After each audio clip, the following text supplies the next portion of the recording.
자, 우리 찬송 하나 더 하는데요. 우리 성경 목록가, 우리 찬양 한번 하겠습니다. 성경 목록가.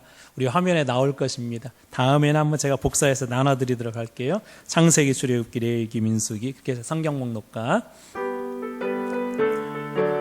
구약만 하겠습니다. 구약만. 창세기, 출애굽기, 레위기, 민수기, 신명기, 여호수아, 사사기, 룻기, 사무엘, 상하, 열왕기, 상하, 역대상하, 에스라, 느헤미야, 에스더, 욥기, 시편, 잠언, 전도서, 아가, 이사야, 에레미야, 에가, 에스겔, 다니엘, 호세야, 요엘, 아모스, 오바댜, 요나, 미가, 나움, 하박국, 스바냐, 학개, 스가랴, 말라키. 네, 거기까지만. 잘하시네. 연습해가지고 오셨어요. 우리 한 번만 더 해보겠습니다. 구약만. 가사를 생각하면서. 창세기, 출애굽기, 레위기, 민수기, 신명기, 여호수아, 사사기, 룻기, 사무엘, 상하, 열왕기, 상하, 역대상하, 에스라, 느헤미야, 에스더, 욥기, 시편, 잠언, 전도서, 아가, 이사야, 에레미야, 에가, 에스겔, 다니엘, 호세야, 요엘, 아모스, 오바댜, 요나, 미가, 나움, 하박국, 스바냐, 학개, 스가랴, 말라키. 아멘. 구약의 첫 번째 책이 무슨 책이죠? 네, 창세기. 마지막 책은 네, 말라기. 자, 잘 기억해 두시고요. 우리 지난주 했던 거 먼저 복습하고 그다음 말씀 보고 이번 주 할까 하겠습니다. 네, 복습. 이제 거기 질문할 수가 있어요. 긴장하셔야 돼요.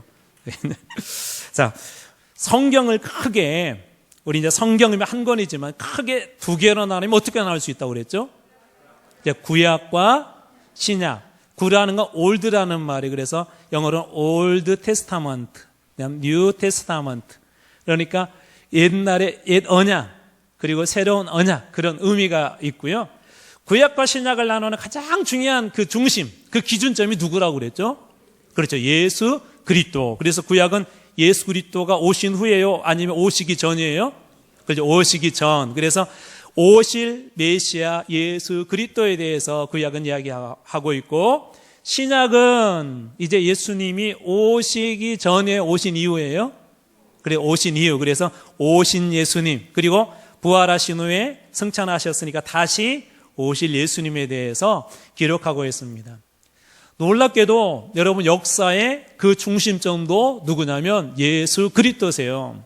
그래서 우리가 역사를 구분할 때 우리 한자로는 기원 전 혹은 기원 후 그렇게 이야기하는데요. 기원이라는 말은 어떤 뜻이 있냐면 나라가 시작되었다. 기원이 어떤 뜻이 있다고요? 나라가 시작되었다. 그러니까 기원전이라는 말을 그대로 풀이하면 뭐죠? 나라가 시작되기 전. 기원 후라는 건 뭐예요? 나라가 시작된 후. 이게 무슨 얘기일까요?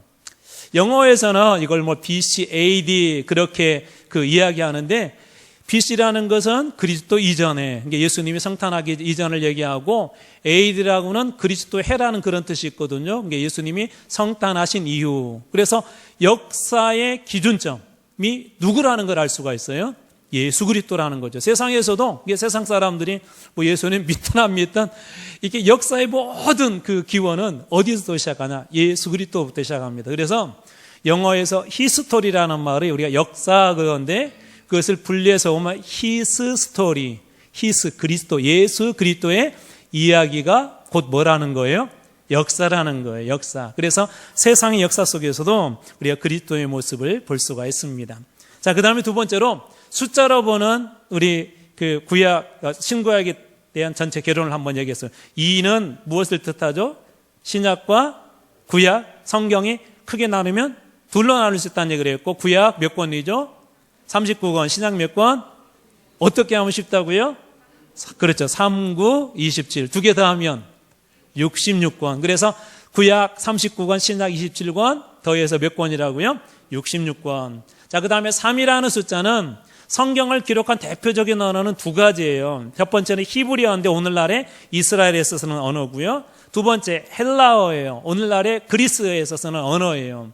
근데 이 두 가지 언어에다가 플러스 신약에도 나오고 그 구약에도 나오는데 아람어가 들어있습니다. 아람어. 그 패션 오브 크라이스트라는 그 영화를 보면 아람어로 거기에서 말하고 있었어요. 자, 그래서 아람어로 되어 있다는 거. 자, 그 다음에 그 옆에 2000이라는 것은 성경이 기록된 총 그 시간을 얘기해요. 이게 구약 처음부터 신약의 마지막節까지 기록된 연대가 2000년인데 실제적으로는 신구약 침묵기가 400년이거든요. 이게 400년 빼면 실제적으로는 1600년. 그래서 신약은 대략 100년, 구약은 대략 한 1500년에 걸쳐서 기록되었습니다. 그래서 신구약 침묵기까지 합치면 2000년 정도 되고 40은 뭐라고 그랬죠? 40은 대략이에요. 대략 성경을 기록한 그 기록자들이 40명이라는 그런 이야기를 나누었습니다. 그리고 이제 성경을 분류를 해봤어요. 구약을 크게 세 가지로 분류했더니 이스라엘의 역사가 들어간 역사서가 17권, 시와 노래가 들어간 시가서가 5권, 그리고 그 뒤에도 똑같아요. 선지서가 몇 권이에요? 17권. 선지서는 대선지서, 소선지서로 나누는데 그 나누는 기준은 뭐라고 그랬죠? 책의 분량에서 분량이 많으면 대선지서에다 넣고 적으면 소선지서에다 넣었어요. 자, 그리고 신약은 우리의 첫 번째 나와 있는 마태, 마가, 누가, 요한복음이 그 끝나는 끝에 공통적으로 끝나는 단어가 뭐죠? 복음이죠. 복음. 예수 그리스도의 탄생부터 부활과 승천에 대한 이야기가 들어있는 복음서로 나눌 수가 있고, 구약의 역사서는 이스라엘의 역사라면 신약의 역사서는 무슨 역사라고 그랬죠? 그렇죠. 교회의 역사예요. 그래서 신약 역사는 교회 역사가 들어있는 사도행전. 그리고 서신서에 21권 그렇게 됐는데 22권으로 보기도 예언서까지 이 마지막 요한계시록까지, 그렇지만 저는 나눠서 한번 보겠습니다. 그래서 21권의 서신서, 서신이니까 편지 형식으로 교회 혹은 개인에게 혹은 어떤 지역에 보낸 그런 서신서들이 있고, 마지막 우리 성경의 마지막 책인 계시록 그 예언서가 그렇게 있다고 얘기를 나눴습니다. 자, 그리고 구약을 볼 때 여러분들이 한 장 더 한번 넘겨줘 보실래요? 전체적인 구약을 앞에 역사서가 앞에 17권이 나와 있는데 17권을 만 딱 보면 구약의 전체적인 역사 스토리를 볼 수가 있는데, 그 중에서도 여러분들 11권만 보면은 구약의 전체적인 이야기들이 실제적으로 그 속에 다 들어있습니다. 그래서 제가 분류해놨는데 그 위에 보면 창세기, 출애굽기, 민수기, 그 다음에 여호수아, 사사기, 사무엘 상하, 열왕기 상하, 그 다음에 포로 시대가 지나고 나서 에스라, 니에미야, 이렇게 11권을 보면 구약의 역사를 대체적으로 다 볼 수 있는 거예요. 자, 그리고 신약성경은 여러분들이 읽는다면 마태복음하고 요한복음 정도 이렇게 읽으시면 좋을 것 같고, 그리고 이제 사도행전 정도 읽으면, 서신서는 나중에 거기에다 붙여서 읽으면 되거든요. 그리고 계시록 정도 읽으면 성경의 전체적인 흐름은 여러분들이 알 수 있다는 이야기도 했습니다. 제가 이제 다음 주부터 여러분들하고 하려고 하는 것은 그 다음 내용이에요. 한 장 더 넘겨주시고 또 한 장 넘겨주세요. 한 장 더, 네. 그리고 한 장 더 넘겨주세요. 그리고 다음 주부터 해보려고 하는 건 뭐냐면, 성경을 이 역사 순서로 12시대로 좀 나누어서 그렇게 여러분들하고 하려고 그래요. 그래서 우리 창조시대, 하나님이 창조하신 이야기, 물론 이제 거기에는 죄와 심판에 대한 이야기 들어있고, 그리고 두 번째 아브라함으로부터 시작하는 누구 이야기? 족장들의 이야기들이 있어요. 족장시대.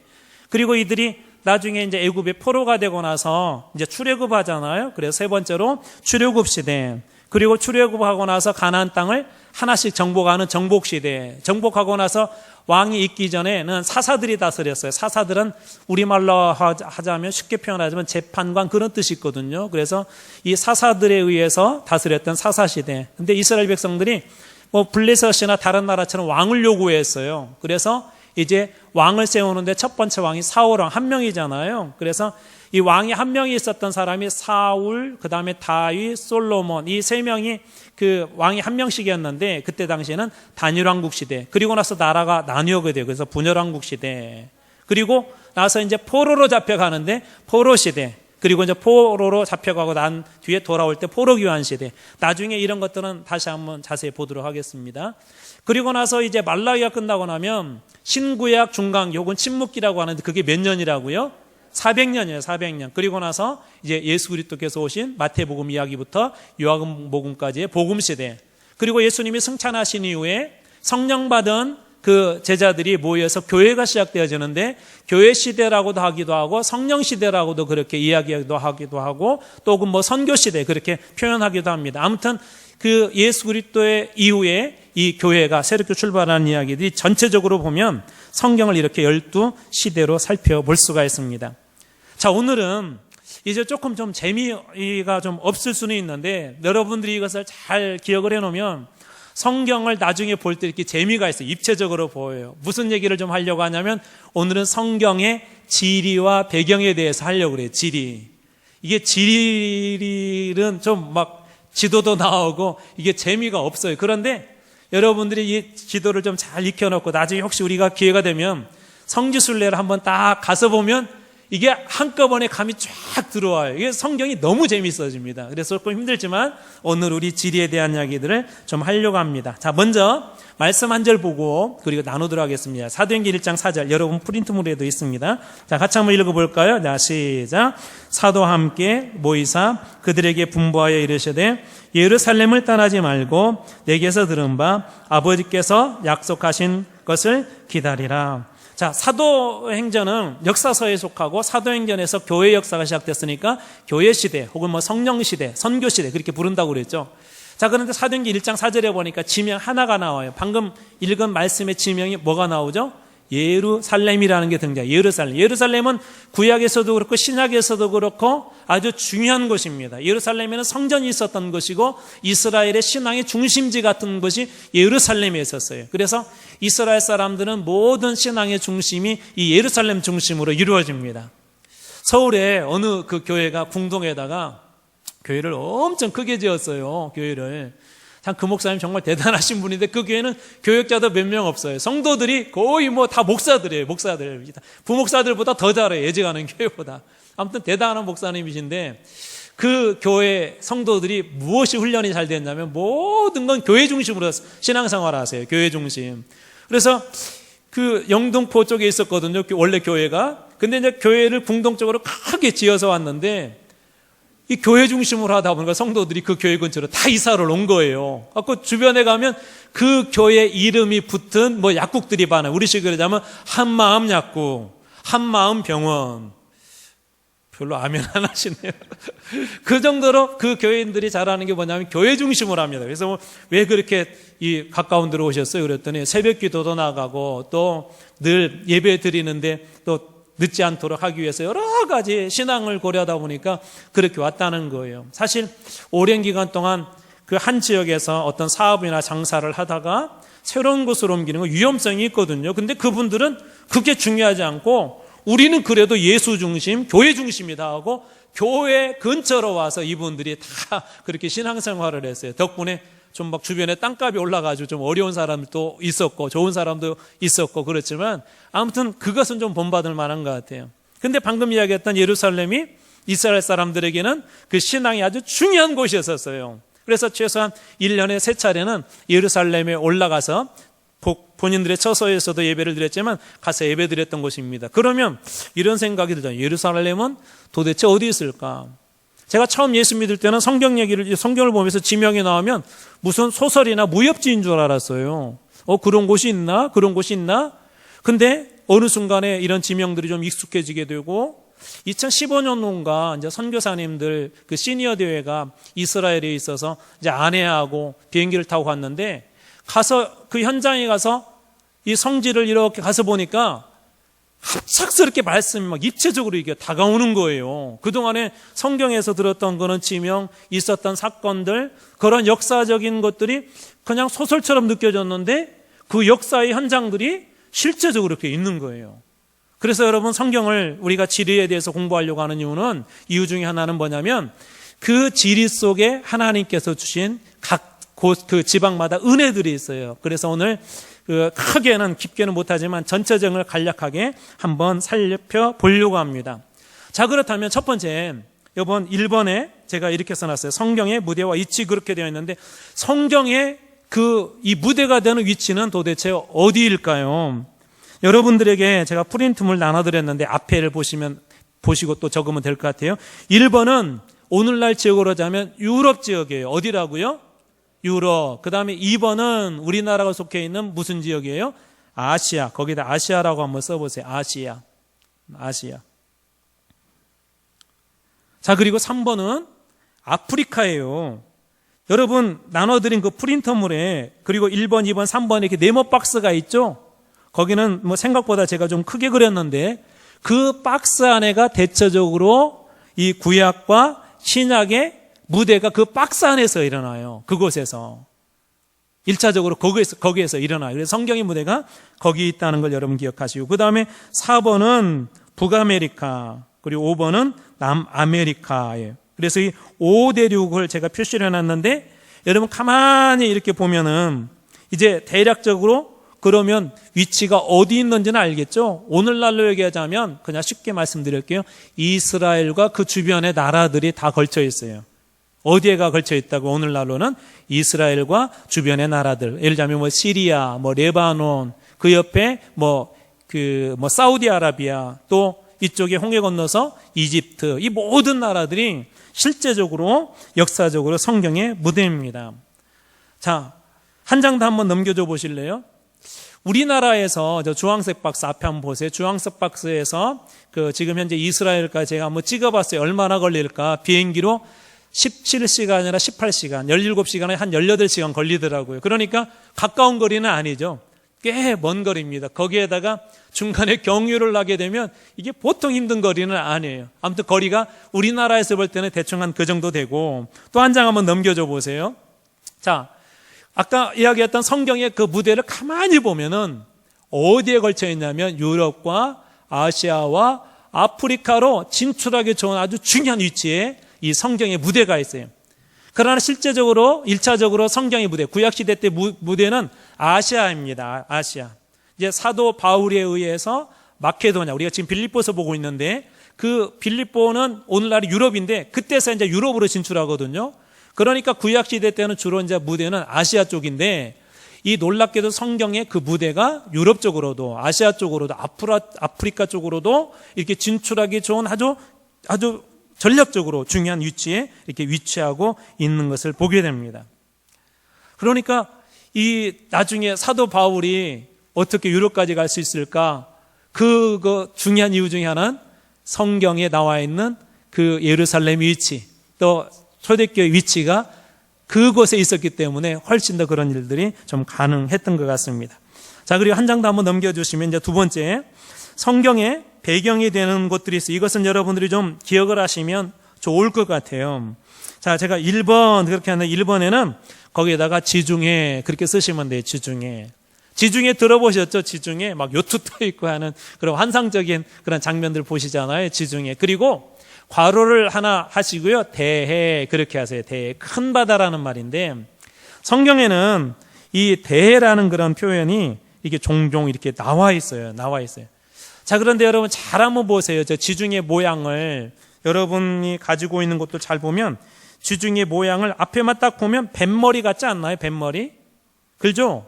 뱃머리처럼 생겼죠. 2번 하고 있는 거 2번 여러분이. 자, 뱃머리를 기억하세요. 자, 지중해는 뱃머리처럼 되어 있다는 거. 자, 그 다음에 2번은 뭐냐면 나일강이에요. 2번은 뭐라고요? 나일강. 그 2번은 오늘날로 얘기하자면 이집트고, 구약에서는 이 나라를 애굽 그렇게 표현했어요. 예수님도 한때 애굽으로 잠시 피난을 가시죠. 그래서 애굽에 세워진 그 교회가 그 콥틱 교회라는 교회가 있습니다. 콥틱 교회, 예전에 한번 제가 소개했던 것 같아요. 자, 나일강 4대 문명의 발생주 중에 하나죠. 그리고 이제 여러분 3번으로 가면 번호는 저기 있지만 그 아래 그 바다를 얘기하는 거기가 홍해예요. 홍해. 이스라엘 백성들이 출애굽해서 건넜던 그곳이 바로 그 홍해입니다. 홍해. 그 다음에 이제 4번, 5번, 6번은 이제 앞에 그 스크린에는 좀 적은데 뒤에서 한 번 더 한번 일단 보겠지만 4번은 최고 아래에 있는데 거기가 사해예요. 사해.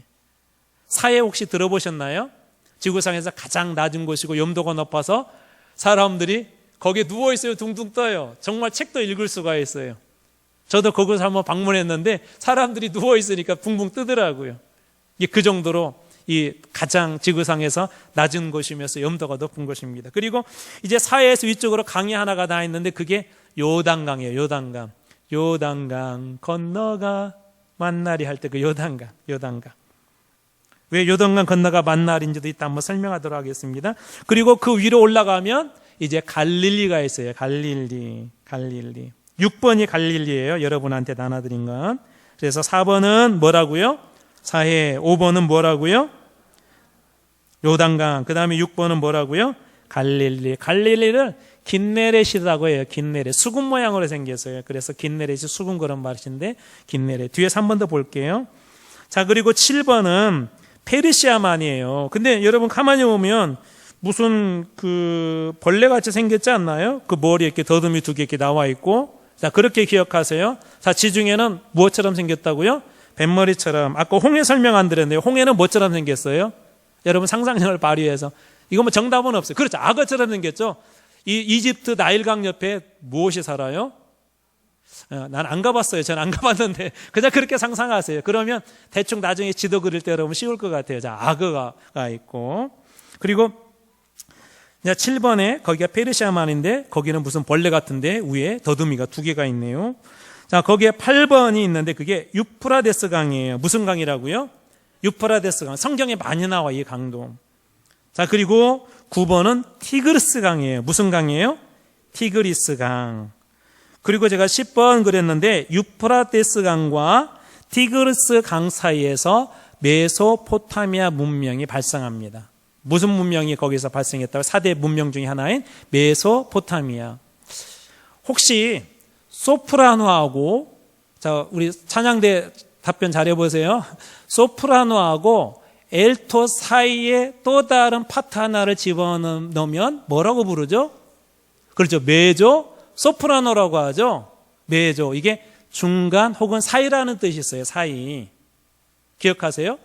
그 메조라는 말에 중간 혹은 사이 그런 뜻이 있거든요. 그러니까 저기에서 메소라는 것은 그 뜻이에요. 중간 사이라는 말이고 포타미아라는 강이라는 거예요. 강. 그러니까 결국은 무슨 뜻이에요? 이 강과 강 사이에서 거기에서 파생된 문명, 그래서 메소포타미아 문명이라고 그렇게 이야기합니다. 저 지역은 여러분이 잘 아는 믿음의 조상 누구죠? 창세기 12장에 짠하고 등장한 사람. 아브라함도 그쪽 출신이에요. 그러니까 상당히 발전된 문명 속에 있던 사람이 유프라테스 강을 따라서 쭉 위로 올라가면 나중에 하란이 나오거든요. 그래서 하란에서 이제 가나안 땅으로 들어오는데 바로 그곳 출신이 바로 누구냐면은 방금 말씀드렸던 아브라함입니다. 그리고 저기에서 뭐 바벨론이라든지 구약의 굵직굵직한 그 나라들, 아수르라든지 그런 나라들이 바로 저 주변에 있었습니다. 자, 그러면 여러분 두 번째 그 지명은 대충 알겠죠? 자, 그럼 정리해 볼까요? 자, 뱃머리 모양으로 된 데는 무슨 바다? 지중해. 악어는 홍해. 홍해 옆에 왼쪽에 그 무슨 강이 있어요? 나일강이 있고, 그 다음에 벌레처럼 생겼을 때 몸통아리에 해당되는 데는 무슨 만? 페르시아만. 그리고 그 위에 더듬이 두 개. 한쪽은 유프라데스 강, 그리고 한쪽은 무슨 강이라고요? 티그리스 강. 여러분이 좀 기억해 두시면 나중에 성경을 읽을 때 이렇게 먼 곳에서 여기까지 전쟁하러 왔구나, 그런 것들을 좀 더 이해하기 쉬울 것 같습니다. 자, 그러면 7번에서부터 10번으로 그쪽에 지금 강이 흘러요. 여러분, 강이 흐른다는 건, 물이 있다는 것은 주변에 농사 짓기에 좋을까요? 아니면 어려울까요? 좋아요. 좋아. 그래서 거기서부터 이렇게 쭉 위로 올라가서 지중해 해변을 따라서 이슬라로 내려오면 저게 부메랑처럼 생겼는데 보통 학자들이 뭐라고 얘기하냐면 초생딸 지역, 그렇게 불러요. 무슨 지역이라고 부른다고요? 초생딸 지역. 저 지역은 아주 비옥한 땅이에요. 비옥한 땅들이 있어요. 그래서 보통 그 학자들이 저 지역을 비옥한 초생딸 지역, 그렇게 부르기도 합니다. 그래서 여러분 2번에다가 거기까지 한번 표시해 보면 좋을 것 같습니다. 자, 그러면 대충 알겠죠? 자, 이제 보지 말고요. 그냥 저 상태 한번 보여주세요. 자, 뱃머리 있는 데는 무슨 바다? 지중해. 성경에서는 뭐라고 써 있다고요? 대해. 그리고 그 아래 보니까 악어가 한 마리가 있어요. 악어는 무슨 홍해. 악어 옆에 무슨 해파리 같은 게 있는데 그게 뭐라고요? 나일강이 있고, 오른쪽으로 가서 보니까 벌레가 한 마리가 있는데 몸뚱이는 무슨 만? 베르시아만. 그 위에 더듬이가 2개가 있어요. 하나는 유프라데스, 하나는 티그리스강. 그 사이에서 발생된 문명이 뭐라고요? 메소포타미아 문명. 아, 이 정도면 100점이에요. 여기 시험 봐도 될 것 같아요. 자, 이제 넘기셔서 그 다음에 이제 예루살렘을 중심으로 한 아주 중요한 그 곳이 몇 곳이 있는데, 갈릴리, 요단강, 사해, 지중해에 대해서 잠깐 한번 살펴보도록 하겠습니다. 아까 1번은 아까 뱃머리 모양 뭐라고 그랬죠? 거기에는 지중해. 거기다 한번 써보세요. 지중해 대해라고도 한다. 그러죠. 그리고 혹시 1번 아래 보면 뭐라고 되어 있나요? 텔아비브. 여기가 오늘날에서는 그 이스라엘의 수도 맞나요? 지금 여기가? 장로님 맞나요? 우리 장로님 맞다면 맞아요. 공부를 워낙 열심히 하셔서. 예, 그리고 여기에 공항이 있죠, 그렇죠? 예, 여기에 공항이 있습니다. 자, 그냥 그거 참고로 알아두시고. 자, 2번 위에 보니까 수금 모양이고 사람의 심장 모양하고도 좀 비슷한데, 이게 아까 무슨 호수라고 그랬죠? 야, 어떻게 하셨어요? 거기다 써보세요. 갈릴리 호수. 그리고 혹은 디베랴, 그렇게 쓰시면 될 것 같아요. 혹은 성경에 디베라도 나오거든요. 또 뭐 긴네렛이라는 말도 나와요. 긴네렛. 자, 2번에 갈릴리 호수. 갈릴리 호수부터 물이 쭉 내려서 사해까지 흘러가는 그 강을 무슨 강이라고 한다고요? 그렇죠. 그래서 3번에다가 요단강. 하나 또 참고로 얘기해 볼게요. 3번 아래 보면 암만주라고 되어 있죠? 암만. 요르단의 오늘날 수도인데요.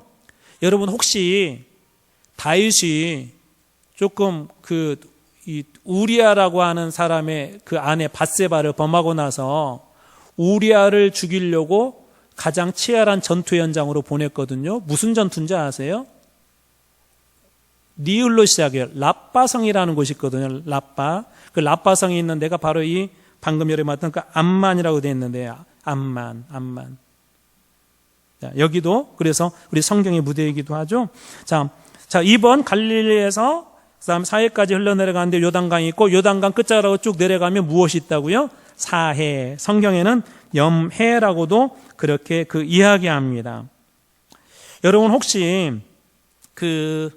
이 새벽기도에 나오신 분들은 한번 우리 요즘 창세기 보고 있는데, 창세기에서 첫 번째 전쟁이 이렇게 일어났을 때 연합군끼리 싸우거든요. 그래서 아수르 지역에 있는 이 4개의 연합군이 쳐들어온 지역이 어딘 줄 아세요? 바로 이 사해 근처예요. 그래서 거기에 누구도 포함이 되냐면 소돔 왕국도 포함이 됩니다. 그래서 5개 연합을 해서 그 4개 연합국하고 싸우는데, 이 사람들이 쳐들어온 것이 바로 이 사해 근처예요. 사해 근처에 뭐가 있었다고요? 소돔이 있었어요. 자, 거기에 누가 살았었죠? 또 이렇게 질문하면 어떤 분은 목사님 저는 안 살았어요. 그런 분 계세요. 누가 살았었죠? 그렇죠. 롯이 살았죠. 롯이 살았었어요. 13장에 보면 여호와의 동상 같다. 창세기 13장에 보면. 그래서 거기 살았는데 나중에 하나님 불러 심판을 하죠. 그래서 이제 가족들 다 나와라 그러면서 하나님께서 뭐라고 말씀하세요? 절대, 그렇죠, 뒤돌아보지 말아라. 근데 가다가 누가 뒤돌아봤어요? 예, 우리 찬송할 때는 뒤돌아보지 않게 내놓고는 뒤돌아봤어요. 그래가지고 성경에 보면 어떻게 되었다고 그래요? 그 롯의 아내가 소금 기둥이 되었다. 그래서 진짜인지는 모르겠는데 사해 근처에 가면 그 소금 기둥이 있는데 사람들이 저게 롯의 아내다 그렇게 이야기합니다. 그래서 이 사해 근처에 그 소돔이라는 나라도 있었다는 걸 여러분 한번 기억하시면 좋을 것 같고요. 그리고 4번이 그럼 뭐예요? 이제 요단강 쭉 최고 끝자락에 사해가 있는 성경에서는 염해라고도 그래요. 염해. 그 소금 염자 써서 그렇게 이야기하는 거죠. 그건 한번 찾아볼까요? 창세기 한번 14장 정도 가서 우리 소돔 쪽 한번 봐보죠. 이게 또 찾아봐야 정말 이런 곳이 있구나 그걸 우리가 알 수가 있으니까는요. 네, 14장 3절 볼까요? 14장 3절. 2절부터 볼게요. 2절부터. 1절은 이제 쳐들어온 그 나라를 얘기하고 2절에는 소돔왕, 베라와 고모라왕, 소돔과 고모라 나오죠. 비르사와 아드마와 시납과 스보임왕과 스보임왕 세메벨과 벨라 곧 소아랑과 싸우니라. 이들이 다 시딤 골짜기 지금의 어디에 모였더라? 염에 모였더라. 그러면 오늘날 어디라는 걸 우리가 알 수가 있어요. 이 지역이. 그렇죠. 사해다. 여러분이 그렇게 이해하시면 좋을 것 같습니다. 자, 그리고 이제 그 옆에 4번 나일강 뭐라고 되어 있죠? 나일강 삼각주. 왜 삼각주라고 했을까요? 나일강 끝자락의 모양을 여러분 잘 보세요. 깔때기처럼 대략 삼각형 모양이죠. 여러분에게 나눠진 그 4번이에요. 4번 나일강 삼각주라고 되어 있는데 그 4번 여기는 그 아주 비옥한 땅이에요. 그래서 목초지도 많고 그런 지역이거든요. 창세기에 3대 족장이 등장하는데 첫 번째 창조 시대가 등장하고 족장 시대로 가면서 아브라함 1대 족장이고 아브라함의 아들 이삭이 2대 족장이고 3대가 누구죠? 야곱이고 그 아들 중에 한 명이 이게 미움을 받아갖고 애굽에 노예로 팔려갔다가 나중에 이 총리까지 오른 사람이 있어요. 누구죠? 요셉이죠. 요셉. 창세기 이야기가 요셉에서 끝나는데 이제 요셉과 나중에 형들이 극적으로 만나게 되고 아버지와 만나게 되잖아요. 그리고 나서 이 아버지를 포함해서 70명의 사람들이 애굽으로 이주를 해요. 이주를 하는데 그때 정착한 지역이 어디냐면 바로 이 나일강 삼각주에 정착을 합니다. 이것도 한번 찾아보도록 하겠습니다. 창세기 47장으로 한번 넘어가 볼게요. 창세기 47장이에요. 6절. 네, 6절. 다 찾으셨나요? 자, 같이 한번 읽어볼게요. 자, 시작. 애굽 땅이 내 앞에 있으니 땅의 좋은 곳에 내 아버지와 내 형들이 거주하게 하되 그들이 고센 땅에 거주하고 그들 중에 능력 있는 자가 있거든 그들로 내 가축을 관리하게 하라. 애굽 왕 바로가 그 총리인 요셉에게 이야기하고 있는 거예요. 그 고센 땅이 어디라고요? 나일강 삼각주예요. 삼각주. 참고로 이스라엘 사람들은 주업이 뭐였죠? 이스라엘 사람들은 목축업이었었죠. 이 사람들에게는 가장 중요한 게 뭘까요? 풀이겠죠. 풀이 이렇게 많이 있는 곳. 그런데 이 고센 지역이 나일강 삼각주 지역은 이 위에서부터 강이 계속 흐르다 보니까 퇴적물이 쌓여서 아주 비옥한 땅이에요. 그래서 풀도 잘 자라고. 근데 그 지역을 지금 야곱과 그의 식구들이 이제 이곳에 거주하게 됩니다. 이게 어찌 보면 바로에게 엄청난 은혜를 입은 거죠. 그 정도로 요셉이 잘했던 거예요. 그것도 오늘날 같으면 임대료도 내야 되는데 임대료도 안 받고 그렇게 준 거예요. 임대료도 안 받고. 그리고 오히려 야 우리를 좀 도와달라. 너희 형제들 중에 이 가축을 잘 관리하는 사람이 있으면 우리 땅에서 관리하는 일도 좀 하게 하라. 그런 이야기까지 합니다. 자, 그리고 뭐 혹시 그런 분은 없겠지만 저는 옛날에 어떻게 생각했냐면 성경에 바로가 많이 나오잖아요. 그래서 이게 바로가 우리나라 세종대왕 할 때 뭐 세종과 같은 그런 이름인가 저는 그렇게 생각했거든요. 혹시 바로가 뭔지 아세요? 바로? 이집트에 보면 최고 높은 우리나라 왕과 같은 그런 존재가 있는 신적 존재인데 파라오라고 들어보셨죠? 파라오가 바로예요. 바로. 그러니까 왜 여기에서 바로가 나오는데 한참 역사적으로 뒤에 있는데 또 다른 바로가 나오거든요. 그러니까 이렇게 생각하시면 돼요. 이 바로는 애굽의 왕이구나.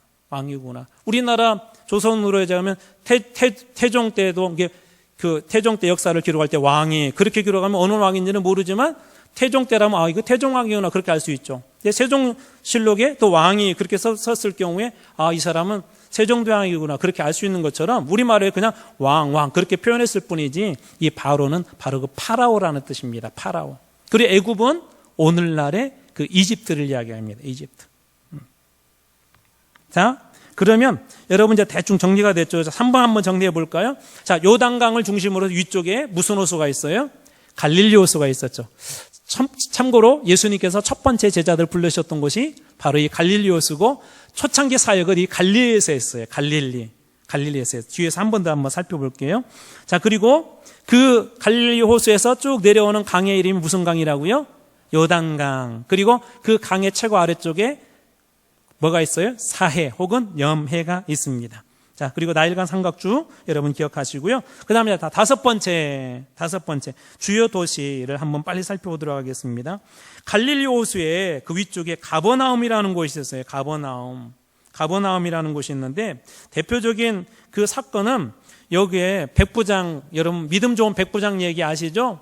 이 백부장이 자기 하인을 고치기 위해서 예수님 앞에 나가서 저도 남의 수하에 있습니다. 명령만 해 주십시오 해서 일어난 그 사건이 일어난 것이 바로 이 가버나움이에요. 그래서 일본에다가 갈릴리 호수 약간 북서쪽 정도 될 것 같아요. 거기에 가버나움이 있고요.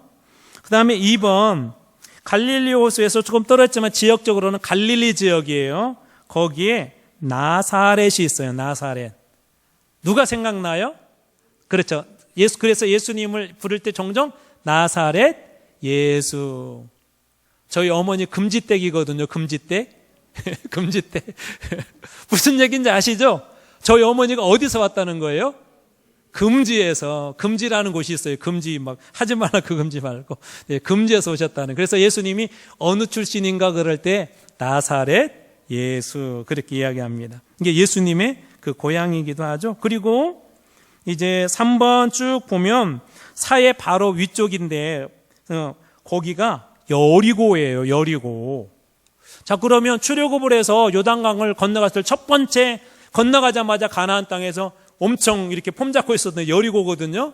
그러니까 대충 출애굽에서 요단강 건널 때 어디로 건넜다는 것도 우리 한번 상상해 볼 수가 있죠. 자, 여리고 하면 생각나는 사람? 여호수아 성을 쳤네 여리고. 그 찬양 몰라요? 그런 찬양이 있어요. 여리고. 그래서 여리고 성을 어떻게 하죠? 그렇죠. 하루에 한 바퀴씩 돌고 마지막 7일째는 7바퀴, 총 10바퀴를 도는데 침묵하면서 돌아라. 나중에 현장 한번 말씀 볼 수 있을 것 같아요. 자, 여리고가 있는 것이 3번이고요. 자, 그 다음에 4번은 뭐냐면 예루살렘이에요. 예루살렘. 거기가 예루살렘이에요. 이게 예루살렘이 요단강이나 사해나 그렇게 멀지는 않네요. 그렇죠? 예루살렘. 그리고 예루살렘 바로 그 아래쪽에 베들레헴이라는 게 있어요. 베들레헴. 레헴이라는 말은 빵이고요. 베트라는 것은 집이라는 말이거든요. 이게 빵집. 빵을 많이 만들려고 하면 그 주변에 뭐가 많이 생산돼야 되죠? 그렇죠. 그래서 거기 가면 밀이 많아요. 밀 하니까 혹시 생각나는 사람이 있으세요? 구약에? 모압의 여인 한 사람이 등장하잖아요. 네, 보아스 맞아요. 보아스의 아내가 됐던 사람, 모압 여인이었던, 그렇죠, 룻, 네, 룻기. 예. 거기가 그 베들레헴이에요. 그래서 여러분 잘 알듯이 보아스가 오벳을 낳고, 오벳이 이새를 낳고, 이새는 다윗을 낳은지라. 그러니까 이 베들레헴은 누구의 고향이기도 해요? 다윗의 고향이기도 하고, 또 누가 여기서 탄생하시죠? 그렇죠. 예수님께서 여기서 탄생해요. 베들레헴. 옛날 이름은 베들레헴을 에브라시라고도 되어 있어요. 구약에는 에브라 되어 있으면 여기가 베들레헴이구나 그렇게 보시면 돼요. 구약에는 에브라스로 그렇게 되어 있고요. 물론 여러 도시가 많은데요. 그걸 다 기억하려고 하면 힘드니까 오늘은 이 5개만 한번 기억해 볼게요. 자, 갈릴리 호수 약간 북서쪽에 있었던 도시, 갈릴리 호수에 붙어있는 도시, 아까 1번 어느 도시라고요? 가버나움. 그리고 예수님께서 태어나신 나사렛 얘기했었고, 그 다음에 여호수아가 건넜던 여리고 얘기했었고, 그리고 성경에서 가장 많이 나오는 지명 중에 하나인 성전이 있었던 곳 4번 예루살렘, 그리고 그 밑에 이 베들레헴, 예수님도 또 다윗의 고향이던 베들레헴이 있습니다. 제가 그 아래 그 사해 근처를 단층으로 된 걸 그림을 하나 이렇게 여러분 그려놨어요. 그 첫 번째 점점점 그 선에다가는 해안평야라고 한번 써보세요. 해안평야. 아까 여러분 초생딸 생각나세요? 초생딸? 메소포타미아에서 그 해안을 따라서 쭉 내려온, 그러니까 평야지대인데 그쪽에서는 그래도 농사질 만한 지역이 좀 많았어요. 두 번째 점선 있는 데다가는 그 밑에 그냥 써 있네요. 중부 산악지대, 혹은 어떤 사람은 중앙 산악지대 그렇게 이야기하기도 하고요. 지금 그게 점점점 고도가 올라가는데 예루살렘이 상당히 높은 곳에 있죠. 그렇죠? 자, 그리고 이제 오른쪽으로 한참 내려오니까 여리고가 등장해요. 그래서 성경에 보면 여리고로 내려가다가 그렇게 등장해요. 그 말씀이 나옵니다. 무슨 의미인지 알겠죠? 예루살렘이 높은 곳에 있다 보니까 여리고로 갈 때 그냥 여리고로 간다 그렇게 표현하지 않고 여리고로 내려간다 그렇게 이야기를 합니다. 그리고 여리고는 이제 그 요단강하고는 별로 멀지 않거든요. 그래서 전체적으로 보면은 갑자기 이렇게 고도가 쭉 낮아졌다가 요단강 주변으로 해서 용사를 좀 지을 만한 그런 평지들이 좀 있습니다. 그 지역에 그 여리고가 있고요. 사해는 그보다도 훨씬 더 아래쪽에 있습니다. 그리고 오늘날에는 이제 뭐 그 요르단에 속하는데 동부 산악지대가 있어요. 느보산은 어떤 산이냐면 모세가 그 마지막으로 가나안 땅을 보고 죽은 것이 느보산이에요. 느보산. 그러면 대충 예루살렘도 높은 곳에 있고 또 여리고 같은 경우에는 이제 요단강 근처 낮은 곳에 있다는 거 여러분이 좀 아시면 성경을 볼 때 아까 여리고로 내려가더라 그런 말씀할 때 조금 이해가 쉬울 것 같아요. 지리라 좀 지리하시죠. 대충 그냥 오늘 뭐 다 모르셔도 돼요. 이렇거나 감을 잡으시고 집에 가서 한 번 더 보시면 훨씬 더 좀 쉬울 것 같습니다. 그 다음에 여섯 번째로 성경에도 계절이 있어요. 우리나라는 사계절이잖아요. 봄, 그 다음 뭐죠? 여름, 그 다음에 가을, 겨울인데 성경은 크게 우기와 건기가 있어요. 우기는 비유자를 썼으니까 우기 때는 무엇이 많이 올까요? 비가 많이 오고 건기 때는 비가 안 와요. 우기는 11월에서 3월이에요. 우리나라로 되면 겨울철이죠. 11월에서 3월. 그리고 건기는 5월에서 9월입니다. 5월에서 9월. 근데 여기서 하나 여러분들이 봐야 될 게 성경에 보면 이른 비, 늦은 비가 나오는데 비가 올 때 보통 농사를 짓겠죠. 그렇죠? 그러다 보니까 11월부터 3월까지가 우기인데 우기 전에 내린 비를 이른 비라고 하는데 이때 파종을 해요. 이때 파종. 그래서 파종을 해놓으면 우기 때 비가 내려서 그 식물들이 잘 자라게 만들어요. 그리고 이제 3월 달까지가 우기라고 했는데 우기가 끝난 다음에 내리는 비를 늦은 비 그렇게 이야기합니다. 늦은 비라고 그렇게 이야기를 해요. 자, 신명기 11장 4절 여기만 한번 마지막으로 찾아볼게요. 신명기 11장 4절. 창세기, 주lu기리, 여기 민수기, 신명기 11장 4절. 여러 곳에 이 이른 비, 늦은 비가 나오는데요. 아니네요. 잠깐 찾아볼게요. 14절. 14절입니다. 14절.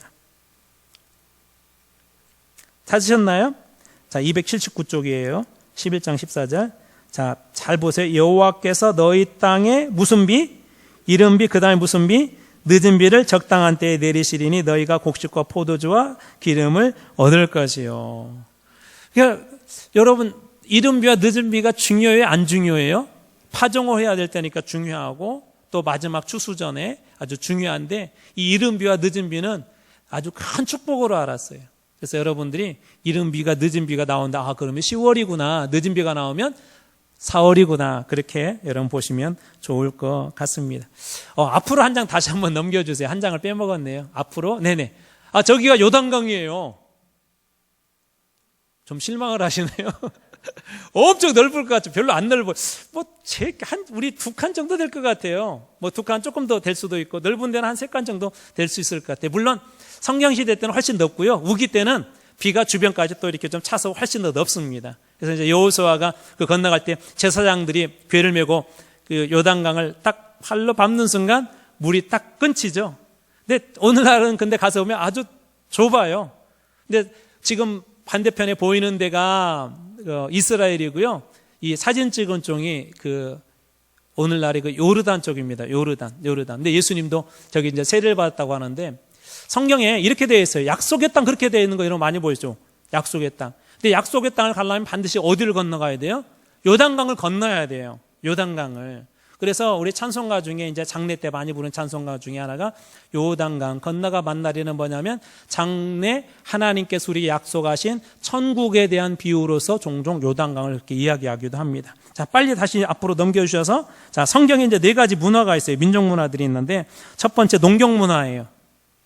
농경 문화 무슨 말인지 알겠죠? 쉽게 얘기하면 우리 밭농사라든지 논농사 주로 애굽에서 이렇게 많이 하고 애굽 사람들은 그 유목민들은 아니에요. 아까 그래서 바로가 야 너희들 쪽에 가축 잘 치는 사람이 있으면 우리도 좀 도와달라 그런 얘기를 합니다. 두 번째 사막 문화가 있어요.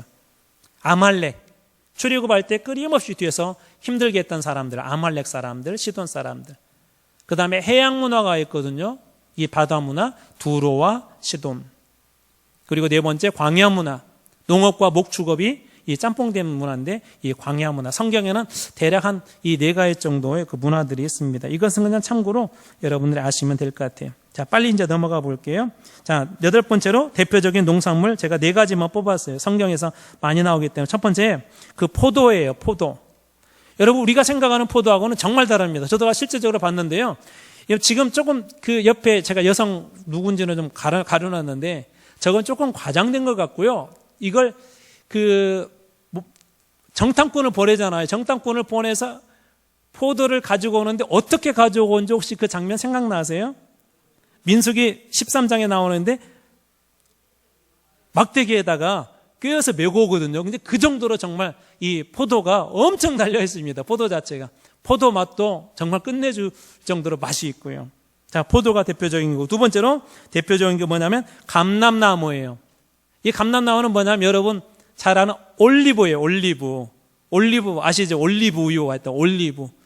저건 진짜인지는 모르겠는데요. 저거 제가 찍은 거거든요. 예수님께서 기도하셨을 때 예수님 겟세마네 동산에서 기도하시잖아요. 기도하셨을 때 아마 그 곁에 있었을 거다. 그 정도로 오래된 나무예요. 저 나무가 한 2000년 수령이 넘었대요. 엄청납니다. 저 수령이. 그리고 노아 같은 경우에도 나중에 이렇게 물이 말랐는지 안 말랐는지 알아보기 위해서 비둘기를 내보냈는데 그 비둘기가 감람나무 잎사귀를 물고 와요. 감람나무 잎사귀. 이 의미들도 있는데 나중에 한번 나누도록 하고요. 누가복음에는 예수님께 종종 기도하러 간 곳을 감람원, 이게 감람나무가 많이 심긴 곳이다 그렇게 표현합니다. 자, 그리고 세 번째로 종려나무가 있어요. 종려나무. 예수님께서 예루살렘에 입성하실 때 사람들이 저 가지들을 꺾어서 이렇게 흔들죠. 그래서 승리의 의미들도 있고요. 근데 여기에서 나온 아주 대표적인 게 하나가 있는데 저게 마치 대추처럼 생겼죠. 우리나라에. 그래서 우리가 대추야자라고 하는데 엄청 저게 답니다. 저 엄청 달아요. 우리나라도 어디 가니까 저거 팔더라고요. 근데 이스라엘에서 먹었던 만큼은 달지 않은 것 같아요. 엄청 달아. 이걸 기억하세요. 엄청 달아요. 그 다음에 마지막으로 무화과. 우리나라도 요즘 많이 생산되는데 무화과도 대표적인 그 농산물이에요. 정말 맛있습니다. 특별히 그 무화과들이 말린 무화과들이 많이 있는데 뭐 예수님의 비유에서도 나오고 저주하는 사건에도 나오는 그 대표적인 게 바로 저 무화과입니다. 자, 이제 말씀 한번 마무리해 볼게요. 자, 약속의 땅, 젖과 꿀이 흐르는 땅 그렇게 하는데 젖은 첫 번째로 양과 염소로부터 얻은 우유를 얘기해요. 꿀은 여러 가지 학설들이 있잖아요. 보편적으로 학자들이 뭐라고 이야기하냐면 저 대추나무, 대추야자 열매, 종려나무의 그 열매를 이야기한다. 그렇게 이야기합니다. 그 정도로 달아요. 그 정도로. 엄청 답니다. 그래서 이스라엘 백성들한테 출애굽 이후에 하나님께서 계속 말씀하신 것이 그 약속의 땅이었는데 그 약속의 땅을 젖과 꿀이 흐르는 땅이다. 성경에서 그렇게 표현하는데 젖과 꿀이 흐르는 땅 그러면 약속의 땅이다. 그렇게 보시면 돼요. 자, 마지막으로 말씀 보고 이제 마치도록 하겠습니다. 신명기 6장 3절 말씀 같이 한번 읽어볼까요? 자, 시작. 이스라엘아 듣고 삼가 그것을 행하라. 그리하면 내가 복을 받고 내 조상들의 하나님 여호와께서 내게 허락하신 것 같이 젖과 꿀이 흐르는 땅에서 내가 크게 번성하리라. 어디서 번성하신대요? 젖과 꿀이 흐르는 땅. 젖과 꿀이 흐르는 땅을 다른 말로 바꿔보세요. 앞에 사카했어요. 무슨 땅? 약속의 땅이에요. 약속의 땅. 저는 여러분들이 평생 우리 주님께서 부르실 때까지 약속의 땅에서 여러분들이 거함으로 여러분들이 젖과 꿀이 흐르는 땅에서 이스라엘 백성들에게 주셨던 이 축복들을 여러분 모두가 다 누시길 축복합니다. 기도하겠습니다. 하나님 감사합니다. 저희들 짧은 시간 동안에 엄청 큰 많은 분량의 진리에 대해서, 성경의 진리에 대해서 공부했습니다. 하나님께서 저희들에게 지혜를 주시고 다시 복습할 때 성경이 입체적으로 다가올 수 있도록 주님께서